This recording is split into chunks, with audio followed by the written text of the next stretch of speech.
হাসিনাকে নিয়ে গালিগালাজ করি, বক্তব্য দেই সরকারকে নিয়ে। এই কারণে আমাকে যারা ছাত্রলীগপন্থী অফিসার তারা ইচ্ছা মতো ফুটবলের মতো, আমি একটা ফুটবল ডিবি কার্যালয়, আমি একটা ফুটবল ছিলাম, এইটুকু আপনাদেরকে বলি।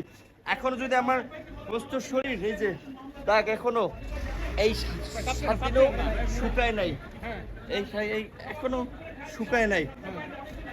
আপনারা একটু এইটা তো বলেন অন্তত রিমান্ডে যে আমরা এই সরকারের পতন ছাড়া আমাদের বাঁচার এবং জাতির মুক্তির পথ নাই। সরকার পতন না হওয়া পর্যন্ত হ্যাঁ আমাকে তো বাঁচতে দিবেন, আমাকে বলছে পঙ্গু করে দিবে ইলিয়াস আলীর মতো। যদি আমি ওদের আমাকে বলছে যে পঙ্গু করে দেবে, আমার মতো দু একজন নূর না থাকলে তাদের কিচ্ছু হবে না।